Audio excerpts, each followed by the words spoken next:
Texarkana is a small, sleepy town that straddles the borders of Texas and Arkansas.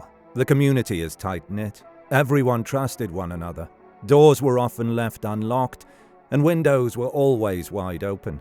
The town residents couldn't imagine anything bad happening in their lovely little town. Who would have thought that it would become a place where a killer would rain terror?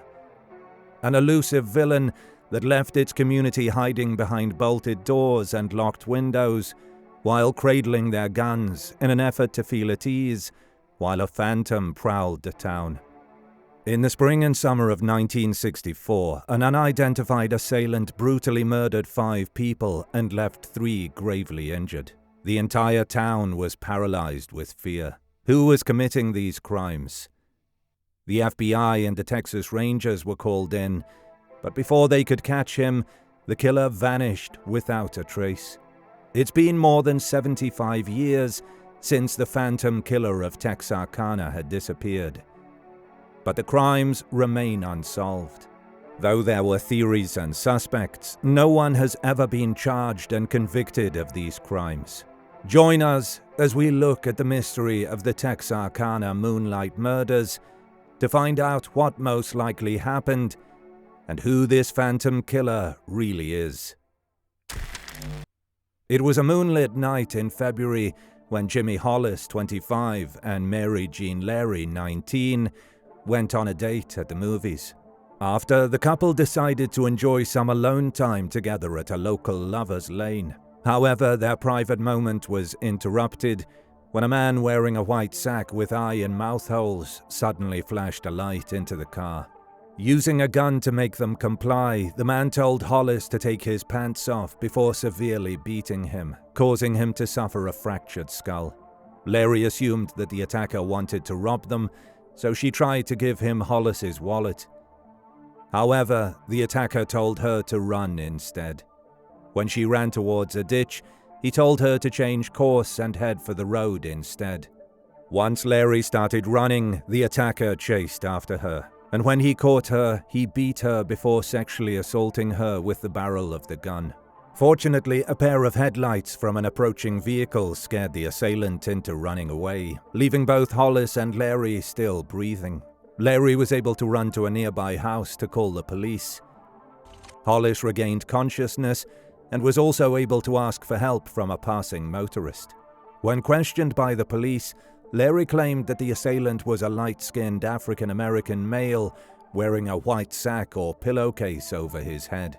However, Hollis contradicted her statement. According to him, the attacker was a tanned white man. Both victims agreed that the attacker was around 6 feet tall.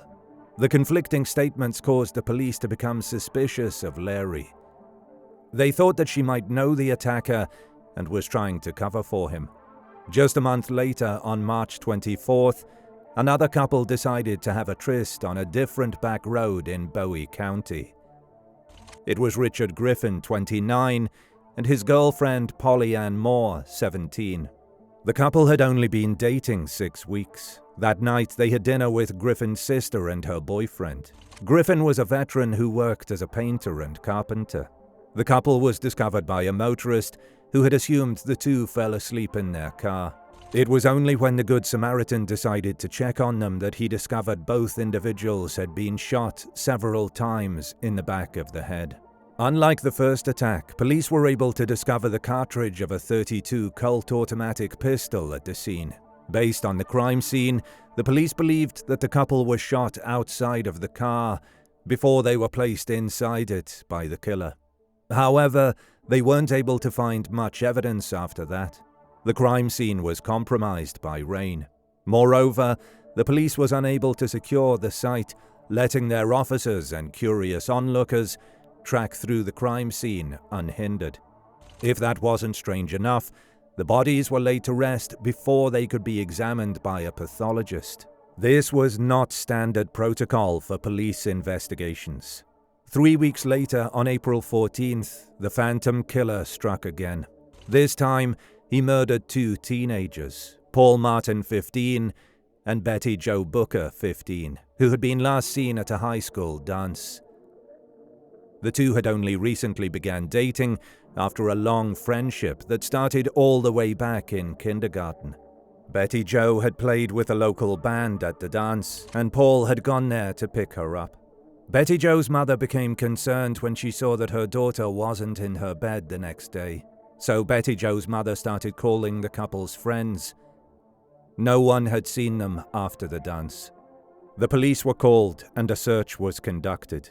Paul's body was found 5 hours later in Spring Lake Park, just off the side of a dirt road, around a mile away from where their car was parked. He had been shot 4 times. Betty Jo's body was discovered 6 hours later, partly hidden behind a tree, a mile away from her boyfriend, 2 miles away from the car. She was shot in the face and the chest. She had also been sexually assaulted. During the investigation, the police found blood in the car and .32 caliber shell cases scattered in the area. They believed that Paul may have been shot first in the car before getting shot a second time in the back of the head while he was trying to flee. Police also found 3 fingerprint samples that could not be identified. In addition, there was also a black wind cord for a man's hat found inside the car that didn't belong to either victim. It was believed to have belonged to the suspect. By this time, the town of Texarkana was in a panic. People were buying guns, ammunition, and locks. They stayed behind locked doors as soon as the sun went down. Curfews were set for local businesses. Police patrolled the streets, neighborhoods, and the back roads around the area, hoping to prevent another attack, or possibly catch the phantom killer in the act. Even the Texas Rangers were called upon to help.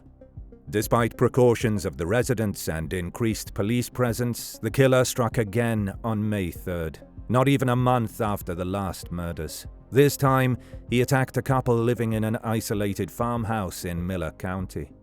Virgil Starks, 37, was shot in the back of his head twice through a window while he was reading a newspaper. His wife, Katie, 36, heard the glass breaking and ran towards him to see what happened. When she saw her husband lying dead, she immediately went to the phone to call the police. However, she encountered the killer, who shot her twice in the face through the same window. Katie was lucky enough to survive the shots and escape. She ran to a neighbor's house and was able to tell them that Virgil was dead before losing consciousness. Katie fully recovered from her injuries. However, she was unable to give a description of the killer to the police because he was outside of their home.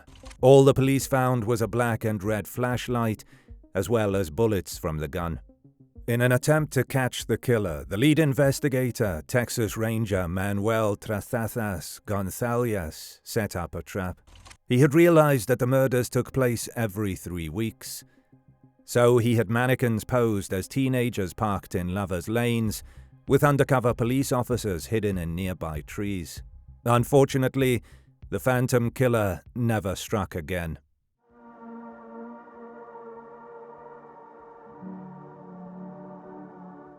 Though the phantom killer was never caught, the police did have a number of suspects. In fact, they investigated more than 400 individuals. One was 18-year-old H.B. Tennyson, who unalived himself in 1948, leaving behind a confession that he had killed Paul Martin and Betty Jo Booker, as well as Virgil Starks.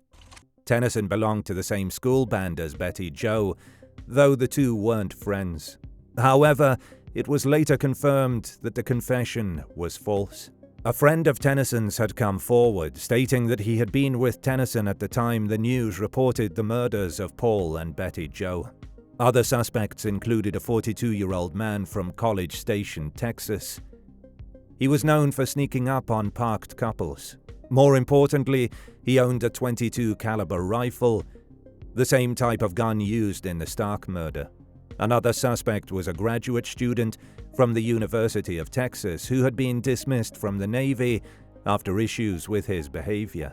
He exhibited violent tendencies, which caused the FBI to conduct a background check on him. A man who worked for the Missouri Pacific Railroad sent a letter to the Texas governor confessing to the murders. However, his statements did not agree with the facts. More importantly, his letter also mentioned he killed Satan. The police could find nothing to link him to any of the murders. Another person suspected by the police was a long-time resident of Texarkana. He was given a pseudonym Sammy by the police because he had a good reputation and had no criminal record. However, they discovered tire tracks from his vehicle across the road where Paul Martin's body was found. Moreover, he failed a polygraph test. So the police decided to have him undergo hypnosis through psychiatrist Travis Elliott. They later found out that Sammy was actually innocent of the crime. He had merely pulled over at the side of the road to relieve himself before meeting a married woman with whom he was having an affair with. The reason why he failed the polygraph test was because he was hiding the affair from the police. After verifying the details gleaned from the psychiatrist, the police cleared Sammy as a suspect. The prime suspect in the killings was a career criminal named Ewell Swinney. He had a record of car theft, burglary, assault, and counterfeiting. Police had discovered that on the night of each attack, a car was reported stolen. His wife Peggy was arrested as an accomplice to one of his car thefts. During questioning, she gave them some incriminating details about the murders that only the killer would know, such as the location of Paul Martin and Betty Jo Booker's possessions, a detail that Swinney apparently shared with her after the fact. Though her story changed somewhat each time she was interviewed by the police, it nevertheless raised the authorities' suspicions. Unfortunately, Peggy soon recanted her confession. Moreover, the law barred her from testifying against her husband. Because of the lack of evidence, the police could not charge Swinney for the murders. They could only have him arrested for car theft in July 1946. Swinney died in prison in 1994 without ever implicating himself in the murders.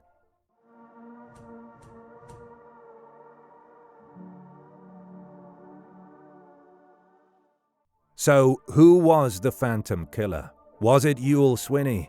If so, what was his motive? He never robbed his victims. He either beat them or murdered them. Though he sexually assaulted some of the female victims, he used his gun to do so. More importantly, what made him suddenly stop his killing spree? Though these questions have yet to be answered clearly, our conclusion about what most likely happened is the same as that of the authorities 70 years ago. There is a high probability that the Phantom Killer was Ewell Swinney. His wife Peggy wouldn't have been able to provide details about the murders to the police otherwise. Swinney's behavior after the police arrested him on a car theft charge also makes him our prime suspect. After being arrested, he reportedly asked a Texas Ranger, "Will they give me the chair?" before any charges related to the murders had been mentioned. This led some investigators to believe he had knowledge of the crimes. Swinney was unable to provide a solid alibi for the nights of the murders. His movements during the times of the killings were unclear, which further fueled suspicion. The police also theorized that Swinney was familiar with the Lovers Lane areas because of his criminal background, although it's a bit unclear how the police came to these conclusions. As for motive, it's not always normal for serial killers to have a clear or easily identifiable motive for their crimes. Unlike many other types of murder, where motives like jealousy, revenge, or financial gain can often be identified, the motives behind serial killings can be complex, deeply rooted in psychological issues, and sometimes difficult to understand. If it was Swinney, we would probably only have heard about a potential motive if he confessed and if he was willing to talk. As for why the killing spree stopped all of a sudden, there can be multiple reasons: change of life circumstances, loss of opportunity, diminished urge, and increased awareness. Media attention or heightened police activity in an area can make a serial killer feel the heat is too intense, leading them to stop. The Texarcana Moonlight Murders is in many ways similar to the Zodiac case, and Ewell Swinney is a pretty strong suspect compared to all the possible Zodiac suspects we have covered on this channel. If you love our content and want to support the channel, feel free to check our web shop where you can find exclusive true crime merch brought to you by Bad Things.